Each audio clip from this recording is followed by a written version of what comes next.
জলদি জলদি ভাগো বলে পুশব্যাক করার চেষ্টা। পশ্চিমবঙ্গে অবৈধ বাংলাদেশি ইস্যুতে শুভেন্দু অধিকারীর হুঁশিয়ারি। ভারতের রাজনীতির মাঠে তেলাপোকা পার্টির আগমন, গদি হারানোর শঙ্কায় নরেন্দ্র মোদীর সরকার। মার্কিন বিমান ঘাঁটিতে পাল্টা হামলা চালিয়ে ইরানের কঠোর হুঁশিয়ারি, যুদ্ধবিরতি ভেস্তে যাওয়ার শঙ্কা। ইরানের হামলার ভয়ে কাঁপছে আরব আমিরাত, ড্রোন হামলা ঠেকাতে ডিপোতে বসাচ্ছে লোহার খাঁচা। লেবাননে আবারও শুরু ইসরায়েলি বর্বরতা, একদিনে চালিয়েছে 120টির বেশি বিমান হামলা, যুদ্ধবিরতি ভেস্তে যাওয়ার শঙ্কা। যুক্তরাষ্ট্র লঙ্ঘন করেছে যুদ্ধবিরতি, তবুও কেন আলোচনার টেবিলে ইরান? দ্য গার্ডিয়ান করেছে সেই বিশ্লেষণ। ইউক্রেনে বড় হামলার হুঁশিয়ারি রাশিয়ার, বিদেশিদের শহর ছাড়ার আহ্বান। মধ্যপ্রাচ্যে খাবি খাচ্ছে যুক্তরাষ্ট্র, ইসরায়েলের সঙ্গে সম্পর্ক ঠিক করতে তাই মুসলিম নেতাদের চাপ দিচ্ছেন ট্রাম্প। ইরান যুদ্ধে একের পর এক বিমান হারিয়েছে যুক্তরাষ্ট্র, মার্কিন প্রতিবেদনে এসেছে বিস্ফোরক তথ্য। বড় কিছু ঘটাতে যাচ্ছে ভ্লাদিমির পুতিন, বেলারুশে পারমাণবিক মহড়ায় উদ্বিগ্ন বিশ্ব।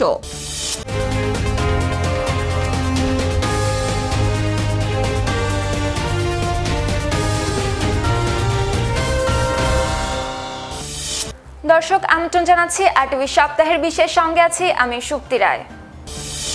পশ্চিমবঙ্গে আবার উত্তপ্ত হয়ে উঠেছে অবৈধ বাংলাদেশি ইস্যু। নতুন মুখ্যমন্ত্রী শুভেন্দু অধিকারীর এক মন্তব্য ঘিরে শুরু হয়েছে তীব্র রাজনৈতিক বিতর্ক। সীমান্ত এলাকায় জড়ো হওয়া কিছু মানুষকে অবৈধ বাংলাদেশি উল্লেখ করে দ্রুত পশ্চিমবঙ্গ ছাড়ার হুঁশিয়ারি দিয়েছেন তিনি। আর সেই বক্তব্যের পর থেকেই নাগরিকত্ব, সীমান্ত নিরাপত্তা ও মানবাধিকার নিয়ে নতুন আলোচনা শুরু হয়েছে। সুপ্তি রায়ের প্রতিবেদনে দেখুন বিস্তারিত। जल्दी जल्दी भागो, जल्दी जल्दी भागो, नहीं तो जो करना है सरकार करेगा। ভারতের চেকপয়েন্টে জড়ো হওয়া এই লোকেরা সবাই নাকি অবৈধ বাংলাদেশি, তাই তাদের উদ্দেশ্যে পশ্চিমবঙ্গের নতুন মুখ্যমন্ত্রী শুভেন্দু অধিকারী বলেছেন, জলদি জলদি ভাগো, নেহি তো জো করনা হে সরকার করেগা, অর্থাৎ তাড়াতাড়ি চলে যাও, অন্যথায় সরকার যা করার তাই করবে। এভাবে অবৈধ বাংলাদেশিদের দ্রুত পশ্চিমবঙ্গ ছাড়ার হুঁশিয়ারি দিয়েছেন Suvendu Adhikari. The Times of India, the Economic টাইমসের প্রতিবেদনে জানা যায়, 26 মে মঙ্গলবার উত্তর 24 পরগনার বসিরহাট মহকুমার হাকিমপুর চেকপয়েন্টে বিপুল সংখ্যক অবৈধ বাংলাদেশি জড়ো হয়েছে বলে দাবি করেন তিনি। এদিন নদিয়া, হুগলি ও উত্তর 24 পরগনা জেলার কর্মকর্তাদের নিয়ে কল্যাণীতে এক প্রশাসনিক বৈঠক শেষে সাংবাদিকদের সঙ্গে আলাপকালে শুভেন্দু বলেন, হাকিমপুর সীমান্ত এলাকায় যেসব লোক জড়ো হয়েছে বলে খবর এসেছে, সেই ঘটনা টিভিতে দেখেছেন তিনি। আর এ বিষয়ে তিনি শুধু একটি কথাই বলতে চান, তাড়াতাড়ি পালাও, না হলে সরকার ব্যবস্থা নেবে। শুভেন্দুর দাবি, সীমান্ত পয়েন্টে জড়ো হওয়া এই ব্যক্তিরা বাংলাদেশে ফিরে যেতে ইচ্ছুক, তাই তিনি সংশ্লিষ্ট কর্তৃপক্ষকে তাদের দ্রুত প্রত্যাবাসনের ব্যবস্থা করার আহ্বান জানান। পাশাপাশি বাংলাদেশি অনুপ্রবেশকারীদের উদ্দেশ্যে শুভেন্দু জানান, তাদেরকে জেলে রেখে জনগণের টাকা খরচ করতে চান না তিনি। ये सब बांग्लादेशी है, इसको ले लेना चाहिए, लेकिन ये लोग को पुलिस को हम लोग बता दिया जेल में भेजने का जरूरत नहीं है, বরং সরাসরি পুলিশ তাদের আটক করে বিএসএফ এর হাতে তুলে দেবে। তার ভাষায়, দেশের পয়সায় খাবে, ওষুধ পাবে, জামা কাপড় পরবে কেন, তারা কি জামাই? ये सब बांग्लादेशी है, इसको ले लेना चाहिए, लेकिन ये लोग को पुलिस को हम लोग बता दिया जेल में भेजने का जरूरत नहीं है।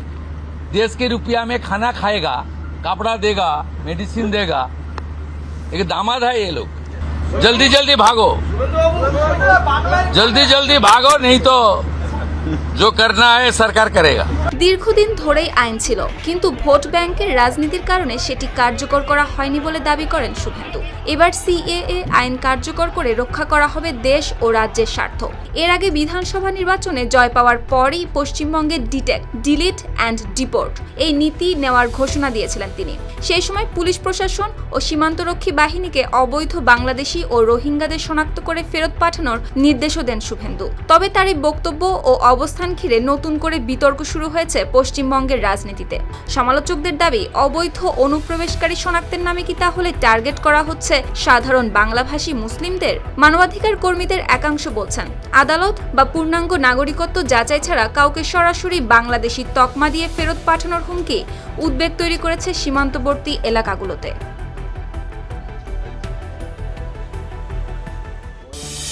এবার আর নেই প্রচলিত রাজনৈতিক ভাষণ, নেই বড় কোনো মিছিল বা প্রতিবাদ, বরং একটি তেলাপোকাকে প্রতীক বানিয়ে সামাজিক যোগাযোগ মাধ্যমে শুরু হয়েছে নতুন এক ডিজিটাল আন্দোলন।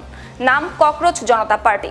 শুনতে হাস্যকর মনে হলেও ভারতের রাজনীতিতে এবার দেখা গেছে এই ভিন্ন ধরনের প্রতিবাদ, যার পেছনে লুকিয়ে রয়েছে বেকার যুবকদের নিয়ে করা দেশটির প্রধান বিচারপতির ব্যঙ্গাত্মক মন্তব্য। এরপরই গর্জে ওঠে ভারতের ক্ষুব্ধ তরুণরা। বিস্তারিত প্রতিবেদনে। ঘটনা শুরু ভারতের সুপ্রিম কোর্টের প্রধান বিচারপতি সূর্যকান্তের একটি মন্তব্যকে ঘিরে। এক শুনানিতে তিনি কিছু বেকার তরুণ ও অ্যাক্টিভিস্টকে তেলাপোকার সঙ্গে তুলনা করেন। তার ভাষায়, কিছু তরুণ চাকরি না পেয়ে পরে সামাজিক যোগাযোগ মাধ্যমে সক্রিয় হয়ে সবাইকে আক্রমণ করে। আর এই মন্তব্যই আগুনের মতো ছড়িয়ে পড়ে অনলাইনে। আর তারপরে জন্ম নেয় ব্যঙ্গধর্মী এই রাজনৈতিক দল ককরোচ জনতা পার্টি। ব্রিটিশ সংবাদ মাধ্যম দ্য গার্ডিয়ানের প্রতিবেদনে প্রকাশ পেয়েছে এই তথ্য। জেনজিরা তেলাপোকাকে প্রতীক হিসেবে বেছে নেওয়ার কারণ, পৃথিবীর সবচেয়ে কঠিন পরিস্থিতিতেও টিকে থাকতে পারে এই প্রাণী। ঠিক যেমন ভারতের বহু তরুণ চাকরি সংকট, মূল্যস্ফীতি ও রাজনৈতিক হতাশার মাঝেও টিকে থাকার চেষ্টা করছে। মাত্র কয়েকদিনের মধ্যেই সামাজিক যোগাযোগ মাধ্যমে বিস্ফোরণ ঘটায় সিজেপি।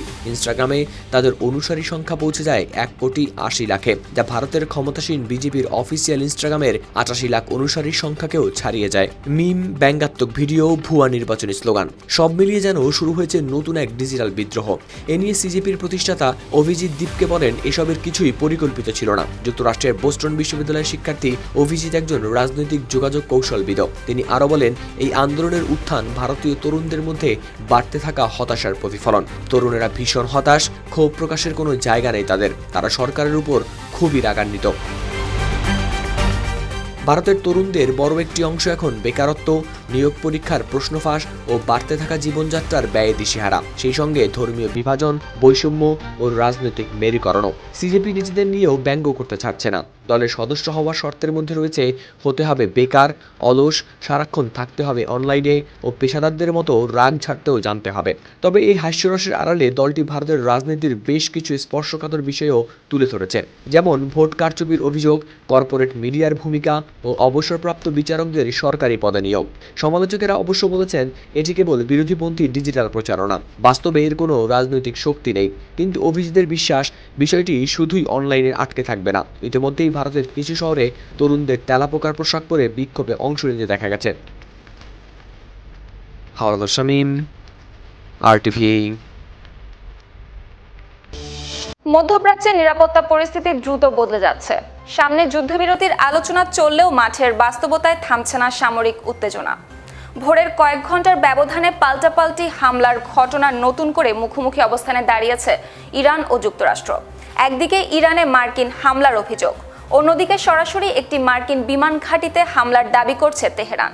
বিশ্লেষকদের মতে চলমান এই উত্তেজনা শুধু দুই দেশের সংঘাতই নয়, পুরো মধ্যপ্রাচ্য জুড়ে ছড়িয়ে পড়ার আশঙ্কাও বাড়িয়ে তুলছে। হাওলাদার শামীমের প্রতিবেদনে দেখুন বিস্তারিত। ভোরের অন্ধকার তখনও কাটেনি পুরোপুরি। ঠিক সেই সময় মধ্যপ্রাচ্যের আকাশে আবারও ছড়িয়ে পড়ে যুদ্ধের গন্ধ। একদিকে বিস্ফোরণের শব্দ, অন্যদিকে সতর্কতামূলক সাইরেন। কয়েক ঘন্টার ব্যবধানে পাল্টাপাল্টি হামলায় নতুন করে উত্তপ্ত হয়ে উঠেছে ইরান ও যুক্তরাষ্ট্রের সংঘাত। মার্কিন হামলার জবাবে এবার সরাসরি একটি বিমান ঘাঁটিতে হামলার দাবি করেছে ইরান। ইরানের Islamic Revolutionary Guard Corps IRGC জানায়, 28 এপ্রিল বৃহস্পতিবার ভোর 4:50 তারা একটি মার্কিন বিমান ঘাঁটিতে হামলা চালিয়েছে। যদিও ঘাঁটিটির অবস্থান প্রকাশ করা হয়নি। তবে ইরানি বার্তা সংস্থা তাসনিম নিউজ এজেন্সির মাধ্যমে প্রকাশিত বিবৃতিতে IRGC একটি মার্কিন আগ্রাসনের উৎস বলেই উল্লেখ করেছে। ইরানের দাবি, এর কিছুক্ষণ আগেই বন্দর আব্বাস বিমানবন্দরের কাছে হামলা চালিয়েছিল যুক্তরাষ্ট্র।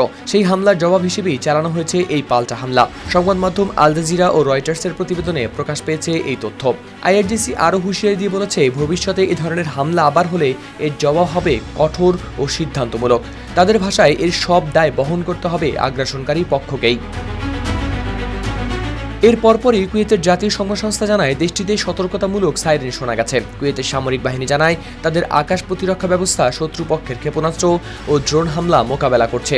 এর আগে গেল বুধবার মার্কিন বাহিনী ইরানের একটি সামরিক স্থাপনায় হামলা চালায়। নাম প্রকাশ না করার শর্তে এক মার্কিন কর্মকর্তা সংবাদ সংস্থা রয়টার্সকে জানায়, হরমুজ প্রণালীতে মার্কিন বাহিনী ও বাণিজ্যিক জাহাজ চলাচলের জন্য হুমকি মনে হওয়ায় ইরানের একটি সামরিক স্থাপনায় হামলা চালানো হয়েছে।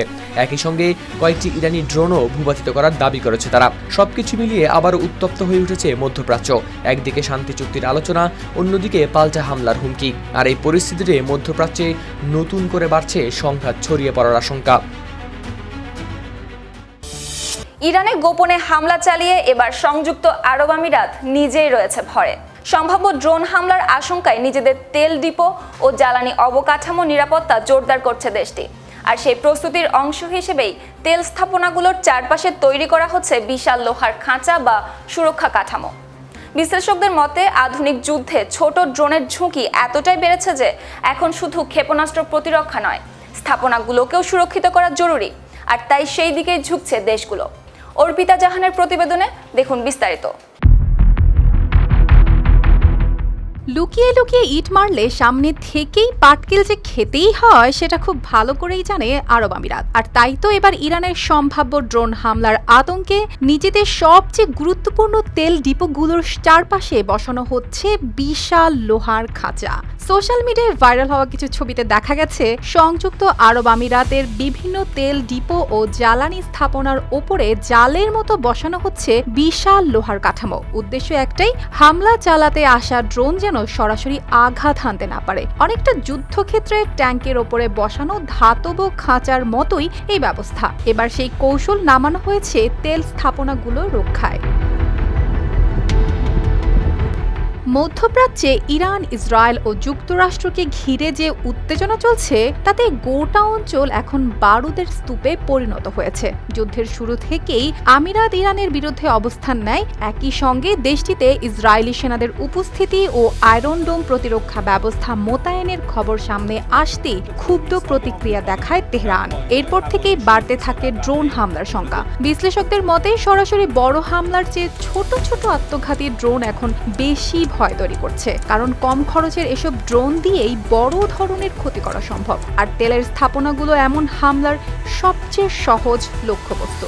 সম্প্রতি নেতানিয়াহুর গোপন আমিরাত সফরের তথ্য ফাঁস হওয়ার পর পরিস্থিতি আরও উত্তপ্ত হয়ে ওঠে। ইরান সাফ জানিয়ে দেয়, নতুন করে যুদ্ধ পরিস্থিতি খারাপ হলে আমিরাতও হামলার বাইরে থাকবে না। আর এখানেই সবচেয়ে বড় ভয় অর্থনীতির, কারণ আমিরাতের অর্থনীতির বড় অংশ নির্ভর করে তেল ও গ্যাসের ওপর। দেশের মোট জিডিপির প্রায় 30% আসে এই খাত থেকে। ফলে একটি সফল ড্রোন হামলাও দেশটির জন্য হতে পারে ভয়াবহ অর্থনৈতিক ধাক্কা। শুধু তেল স্থাপনা নয়, কেঁপে উঠতে পারে পুরো বাজার ব্যবস্থা। তাই এখন শুধু আকাশ প্রতিরক্ষা নয়, মাটির স্থাপনাগুলোকেও শারীরিকভাবে সুরক্ষিত করার চেষ্টা করছে আমিরাত। আর সেই কারণেই মরুভূমির বুকে তৈরি হচ্ছে এই বিশাল লোহার খাঁচা।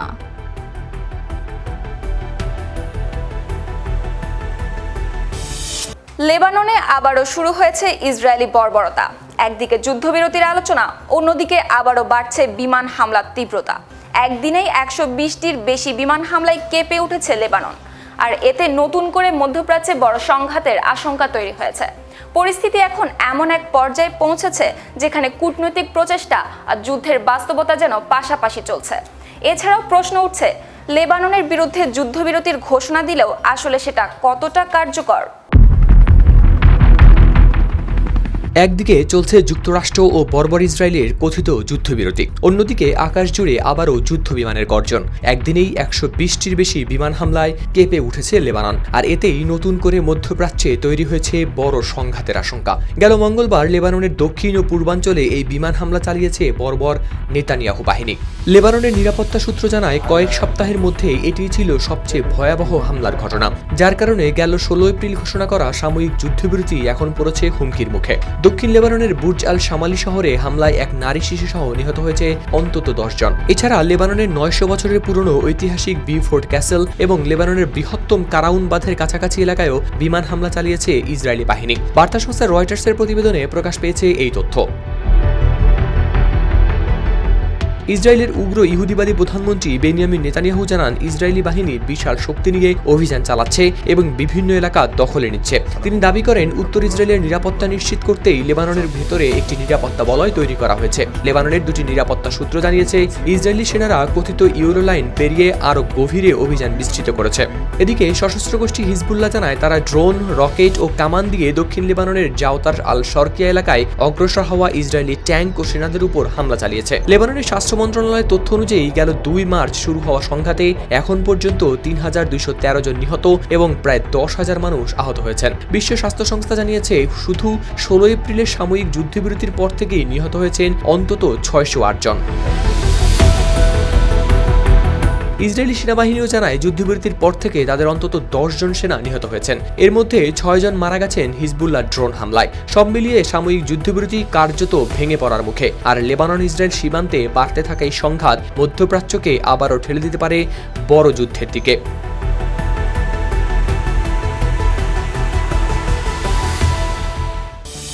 মধ্যপ্রাচ্যে যুদ্ধবিরতির কার্যকর থাকলেও বাস্তবে সামরিক উত্তেজনা কমছে না।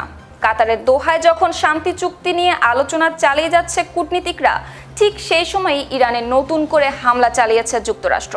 এতে আবারও অনিশ্চয়তার মুখে পড়েছে চলমান সমঝোতা প্রক্রিয়া। তবে পরিস্থিতি আরও বিস্ফোরক হয়ে ওঠার আশঙ্কা থাকলেও এখন পর্যন্ত আলোচনার টেবিল ছাড়েনি তেহরান। কিন্তু কেন এখনও আলোচনায় ইরান? দ্য গার্ডিয়ানের প্রতিবেদনে বিস্তারিত জানাচ্ছেন হাওলাদার শামীম। কাতারের দোহায় তখন গভীর রাত। একদিকে চলছে শান্তি চুক্তির আলোচনা, অন্যদিকে কয়েকশো কিলোমিটার দূরে ইরানের আকাশে আবারও বিস্ফোরণের শব্দ। যুদ্ধবিরতি চলার মধ্যেই যুক্তরাষ্ট্রের নতুন এই হামলা যেন মুহূর্তেই ভেঙে দিতে পারত সবকিছু। কিন্তু আশ্চর্যজনকভাবে ইরান এখনও ছাড়েনি আলোচনার টেবিল। গেল 8 এপ্রিল যুদ্ধবিরতি শুরু হওয়ার পরে প্রথম ইরানি লক্ষ্যবস্তুতে হামলা চালায় যুক্তরাষ্ট্র। ইরানের পররাষ্ট্র মন্ত্রণালয় এটিকে বিশ্বাসঘাতকতা ও যুদ্ধবিরতির স্পষ্ট লঙ্ঘন বলে আখ্যা দিয়েছে। আর এতে নিহত হয়েছেন 4 ইরানি সেনা। তবুও পাকিস্তান ও কাতারের মধ্যস্থতা চলা আলোচনা বন্ধ হয়নি। সংবাদ মাধ্যম দ্য গার্ডিয়ানের বিশ্লেষণে উঠে এসেছে এর বিস্তারিত। মধ্যপ্রাচ্যের উত্তপ্ত মরুভূমির বাতাসে এখন শুধু ক্ষেপণাস্ত্রের গন্ধ নেই, আছে অর্থনৈতিক ধ্বংসের আশঙ্কাও। হরমুজ প্রণালী বন্ধ হয়ে যাওয়ার পর বিশ্ববাজারে বাড়তে শুরু করেছে তেলের দাম। আর এই কারণেই যুক্তরাষ্ট্র, ইরান ও উপসাগরীয় দেশগুলো সবাই এখন অন্তত সাময়িক সমঝোতার পথ খুঁজছে। প্রস্তাবিত চুক্তি অনুযায়ী 30 দিনের মধ্যে যুক্তরাষ্ট্রকে ইরানের তেল বন্দরগুলোর উপর থেকে অবরোধ সরাতে হবে। বিনিময়ে ইরানও হরমুজ প্রণালী দিয়ে আবার বাণিজ্যিক জাহাজ চলাচলের অনুমতি দেবে। অর্থাৎ যুদ্ধ শুরুর আগের অবস্থায় পরিস্থিতি ফেরানোর চেষ্টা চলছে। তবে এই আলোচনার পেছনে সবচেয়ে বড় বিষয় হচ্ছে অর্থ। ইরান চায় যুক্তরাষ্ট্রে জব্দ হয়ে থাকা $1200 কোটি বেশি সম্পদ ফেরত দেয়া হোক। তেহরানের কাছে এটিই এখন প্রধান শর্ত। ইরানের পার্লামেন্ট স্পিকার ও প্রধান আলোচক মোহাম্মদ বাঘের গালিভাব দোহায় বসে মূলত এই বিষয় নিয়েই চালিয়ে যাচ্ছেন আলোচনা। এদিকে ইরানের ভেতরেও চাপ কম নয়। পার্লামেন্টের জাতীয় নিরাপত্তা ও পররাষ্ট্রনীতি বিষয়ক কমিটির সদস্য মাহমুদ নবাবিয়ান জানান, কোনো অবস্থাতেই হরমুজ প্রণালীর নিয়ন্ত্রণ ছেড়ে দিয়ে চুক্তি করা উচিত হবে না। অন্যদিকে যুক্তরাষ্ট্র ও ইসরায়েলের কট্টরপন্থীরাও ইরানের সঙ্গে কোনো ধরনের আপোষের বিরোধিতা করে যাচ্ছেন। তবুও ইরান এখনও পাল্টা বড় হামলার ঘোষণা দেয়নি, কারণ তেহরান হয়তো বুঝতে পারছে আরেকটি পূর্ণাঙ্গ যুদ্ধ পুরো অঞ্চলকে ভয়াবহ সংকটে ফেলে দিতে পারে। এর মধ্যেই পরিস্থিতি আরও জটিল করে তুলেছে লেবানন ইস্যু। ইসরায়েল নতুন করে হামলা চালানোর ফলে যুদ্ধ ছড়িয়ে পড়ার আশঙ্কাও তৈরি হয়েছে। অন্যদিকে ডোনাল্ড ট্রাম্প পরিস্থিতির গুরুত্ব বুঝে জরুরি বৈঠক ডেকেছেন ক্যাম্প ডেভিডে। ওয়াশিংটনেও এখন বাড়ছে চাপ, যুদ্ধ চালানো হবে নাকি কোনোভাবে যাওয়া হবে সমঝোতায়। ইরানের নতুন সর্বোচ্চ নেতা মুস্তফা খামেনিও এবার মুসলিম দেশগুলোকে ঐক্যবদ্ধ হওয়ার আহ্বান জানিয়েছেন। তার দাবি, ইতিহাস এখন ইরানের পক্ষেই মন নিচ্ছে। সব মিলিয়ে মধ্যপ্রাচ্য এখন এক অদ্ভুত সন্ধিক্ষণে দাঁড়িয়ে। একদিকে অবিশ্বাস, ক্ষোভ আর যুদ্ধের আগুন, অন্যদিকে শেষ মুহূর্ত পর্যন্ত চুক্তি বাঁচিয়ে রাখার মরিয়া চেষ্টা।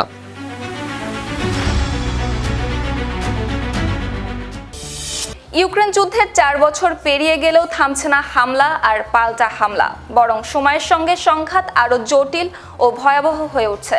বিশেষ করে ড্রোন যুদ্ধ, দূরপাল্লার ক্ষেপণাস্ত্র হামলা এবং গুরুত্বপূর্ণ স্থাপনাগুলোকে লক্ষ্য করে আঘাতের কারণে এখন যুদ্ধের প্রভাব ছড়িয়ে পড়ছে শহরের গভীরে। এমন পরিস্থিতিতে এখন ইউক্রেনের রাজধানী কিয়েভকে ঘিরে নতুন করে হুঁশিয়ারি দিয়েছে রাশিয়া। বিদেশি নাগরিক, কূটনৈতিক এবং আন্তর্জাতিক সংস্থার কর্মীদের দ্রুত শহর ছাড়ার আহ্বানের পাশাপাশি ধারাবাহিক হামলারও ইঙ্গিত দিয়েছে মস্কো। রাতের অন্ধকারে হঠাৎই বেজে ওঠে সাইরেন, তারপরই আকাশ জুড়ে ড্রোনের গুঞ্জন, দূরে বিস্ফোরণের আগুন আর কেঁপে ওঠা জানালার কাচ। যুদ্ধের ক্লান্তি এখনও কাটেনি কিয়েভবাসীর। এর মধ্যেই রাশিয়ার এক নতুন ঘোষণা ছড়িয়ে দিয়েছে আতঙ্ক। ইউক্রেনের রাজধানী কিয়েভে ধারাবাহিক হামলা চালানোর হুঁশিয়ারি দিয়েছে মস্কো। শুধু তাই নয়, শহরে থাকা বিদেশি নাগরিকদের দ্রুত সরে যাওয়ার আহ্বানও জানিয়েছে তারা। রাশিয়ার দাবি, গেল সপ্তাহে অধিকৃত লুহানস্ক অঞ্চলের স্টারিবিলাংস শহরে ইউক্রেনীয় ড্রোন হামলায় অন্তত 18 জন নিহত হন। নিহতদের মধ্যে ছিলেন শিক্ষার্থীরাও। সেই ঘটনার জবাব দিতেই এবার বড় ধরনের হামলার পরিকল্পনা করেছে রুশ বাহিনী। সংবাদ মাধ্যম আল জাজিরার প্রতিবেদনে প্রকাশ পেয়েছে এই তথ্য। রুশ পররাষ্ট্র ও প্রতিরক্ষা মন্ত্রণালয়ের বিবৃতিতে বলা হয়েছে, কিয়েভে ড্রোন তৈরি, প্রোগ্রামিং ও সামরিক প্রস্তুতির সঙ্গে জড়িত গুরুত্বপূর্ণ স্থাপনাগুলোতে লক্ষ্যবস্তু করা হবে। এসব স্থাপনা শহরের বিভিন্ন এলাকায় ছড়িয়ে থাকায় বিদেশি নাগরিক, কূটনীতিক ও আন্তর্জাতিক সংস্থার কর্মীদের শহর ছেড়ে যাওয়ার পরামর্শ দেওয়া হয়েছে। একই সঙ্গে কিয়েভে সাধারণ মানুষকেও সামরিক ও প্রশাসনিক ভবনের আশেপাশে না যাওয়ার সতর্কতা দিয়েছে রাশিয়া। যুদ্ধের শুরু থেকেই ড্রোন এখন ইউক্রেন রাশিয়া যুদ্ধের সবচেয়ে ভয়ঙ্কর অস্ত্রগুলোর একটিতে পরিণত হয়েছে। সাম্প্রতিক মাসগুলোতে ইউক্রেন রাশিয়ার ভিতরে জ্বালানি স্থাপনা ও সামরিক লক্ষ্যবস্তুতে একের পর এক ড্রোন হামলা চালিয়েছে। মস্কো এসব হামলাকে সন্ত্রাসী কার্যক্রম বলেও উল্লেখ করেছে। আর তারই প্রতিক্রিয়ায় এবার যেন আরো বড় আঘাতের ইঙ্গিত দিচ্ছে ক্রেমলিন। রাশিয়ার পররাষ্ট্রমন্ত্রী সের্গেই লাভরভ ইতোমধ্যেই মার্কিন পররাষ্ট্রমন্ত্রী মার্কো রুবিওকে এই পরিকল্পনার বিষয়ে অবহিত করেছেন বলেও জানিয়েছে মস্কো। এমনকি কিয়েভে থাকা মার্কিন দূতাবাসের কর্মীদের সরিয়ে নেওয়ার পরামর্শও দেওয়া হয়েছে। সমর বিশ্লেষকরা বলছেন, এটি শুধু সামরিক বার্তা নয়, বরং মনস্তাত্ত্বিক চাপ তৈরির কৌশলও হতে পারে। কারণ যুদ্ধ যতই দীর্ঘ হচ্ছে, দুই পক্ষই এখন শুধু অস্ত্র নয়, ভয় ও অনিশ্চয়তাকেই ব্যবহার করছে অস্ত্র হিসেবে। 4 বছর আগে শুরু হওয়া এই যুদ্ধ ইতিমধ্যেই ইউক্রেনের বহু শহরকে পরিণত করেছে ধ্বংসস্তূপে।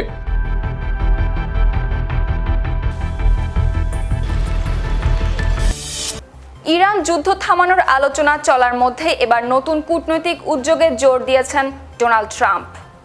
মধ্যপ্রাচ্যের একাধিক মুসলিম দেশের নেতাদের সঙ্গে বৈঠক ও ফোনালাপে আবারও ইসরায়েলের সঙ্গে সম্পর্ক স্বাভাবিক করার আহ্বান জানিয়েছেন তিনি।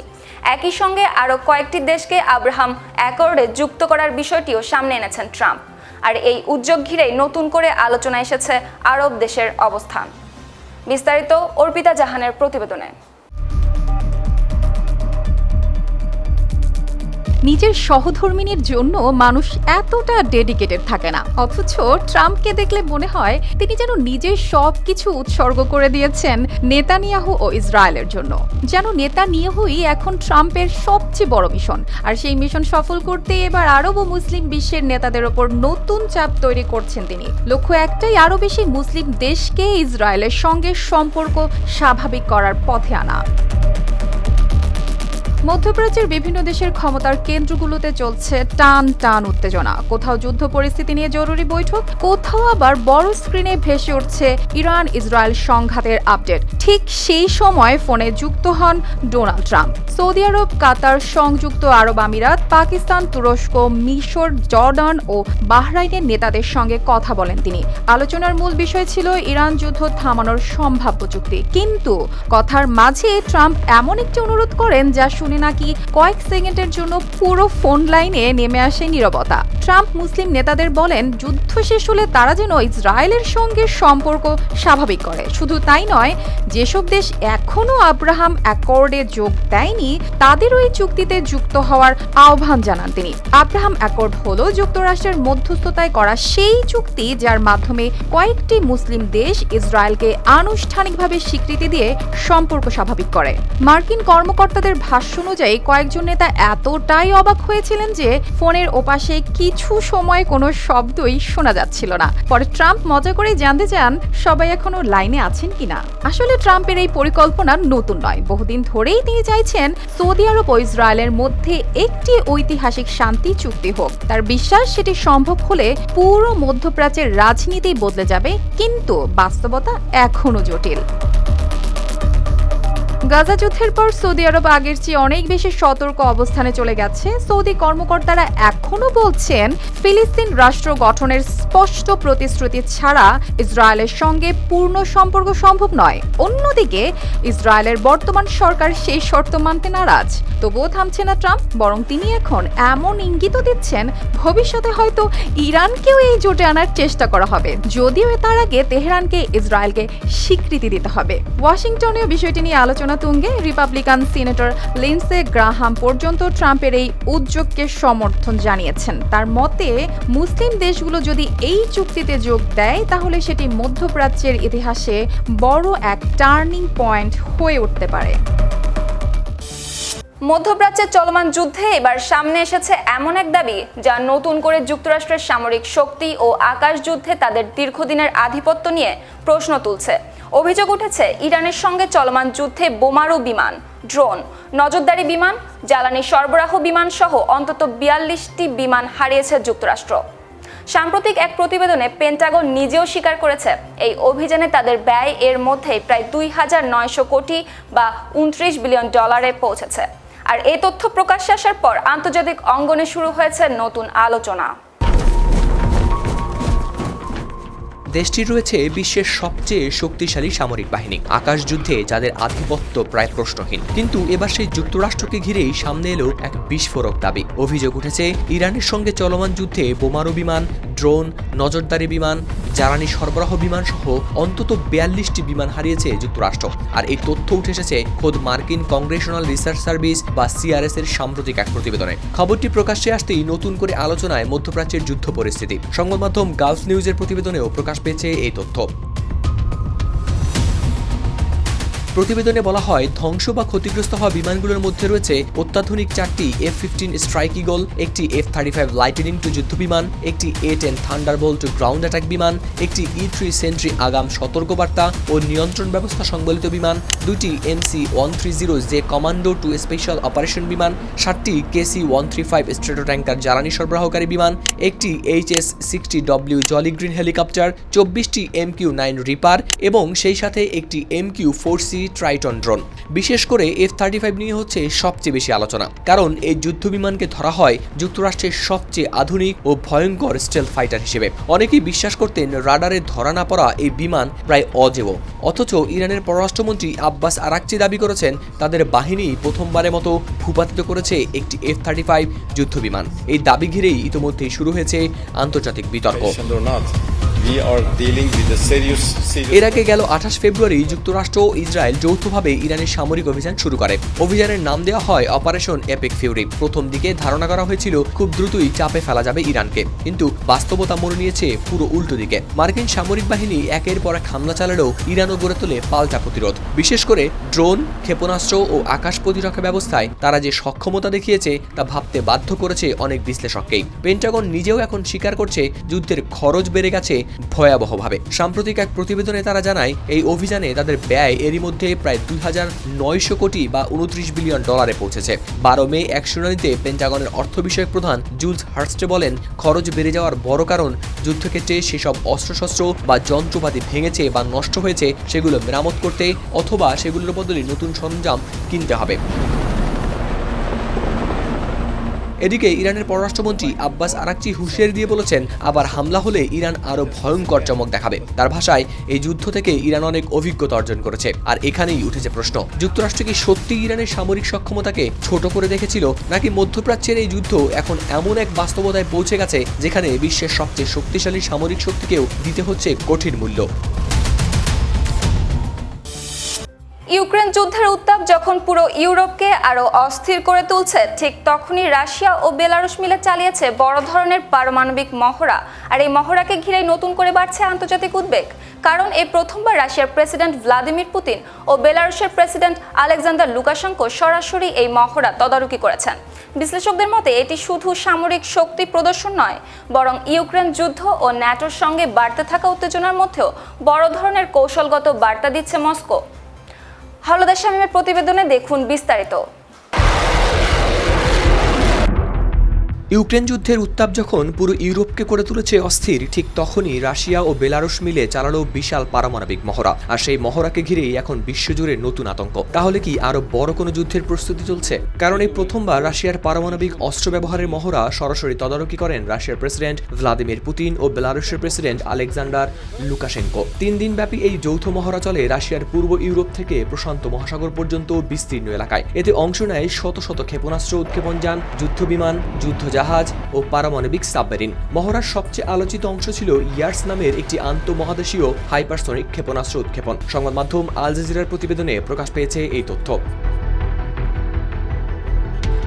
মাত্র 20 মিনিটে প্রায় 5,750 কিলোমিটার দূরের লক্ষ্যবস্তুতে আঘাত হানতে পারে এই ইয়ার্স ক্ষেপণাস্ত্র। এটি একসঙ্গে একাধিক পারমাণবিক ওয়ারহেড বহন করতেও সক্ষম। মহড়া চলাকালে লুকাশেঙ্কো দেন স্পষ্ট বার্তা। তিনি বলেন, নিজেদের ভূখণ্ড রক্ষায় যে কোনো ধরনের অস্ত্র ব্যবহার করতে প্রস্তুত বেলারুশ। আর এখানেই বাড়ছে উদ্বেগ, কারণ ইউক্রেন যুদ্ধ শুরুর পর থেকেই বেলারুশ ধীরে ধীরে পরিণত হয়েছে রাশিয়ার সবচেয়ে গুরুত্বপূর্ণ সামরিক মিত্রে। 2022 সালে ইউক্রেনে হামলার কিছুদিন পরেই বেলারুশ সংবিধান পরিবর্তন করে নিজেদের ভূখণ্ডে পারমাণবিক পারমাণবিক অস্ত্র রাখার অনুমতি দেয়। এরপর থেকেই সেখানে রাশিয়ার ট্যাকটিক্যাল পারমাণবিক অস্ত্র মোতায়েন শুরু হয়। বর্তমানে ইউক্রেন সীমান্তের খুব কাছেই বেলারুশের আসিপোভিচি ঘাঁটিতে সেই অস্ত্র রাখা হয়েছে বলেও জানা গেছে। সমর বিশ্লেষকদের ধারণা, এই মহড়া শুধু শক্তি প্রদর্শন নয়, এর পেছনে আরো বড় কোনো কৌশল থাকতে পারে। জার্মানির ব্রেমেন ইউনিভার্সিটির গবেষক নিকোলাই মিত্রকিন আল জাজিরাকে বলেন, ঘটনাগুলো খুব দ্রুত ঘটছে এবং এর পেছনে দৃশ্যমান কোনো কারণ নেই। তার মতে বড় কিছু ঘটার ইঙ্গিত মিলছে।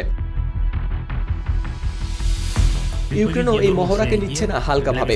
দেশটির প্রেসিডেন্ট ভলোদিমির জেলেনস্কি অভিযোগ করেছেন, রাশিয়া বেলারুশকে নতুন আগ্রাসনের পথে টেনে আনছে। তার আশঙ্কা, উত্তর দিক থেকে আবারও কিয়েভে হামলার প্রস্তুতি চলছে। তবে কিছু বিশ্লেষক বলছেন, এখনও বেলারুশে বড় আকারের নতুন হামলার জন্য পর্যাপ্ত রুশ সেনা মোতায়েন নেই। তারপরও কাটছে না ভয়, কারণ 2022 সালের শুরুর দিকেও ঠিক এই বেলারুশ সীমান্ত ব্যবহার করেই কিয়েভের দিকে অগ্রসর হয়েছিল রুশ বাহিনী।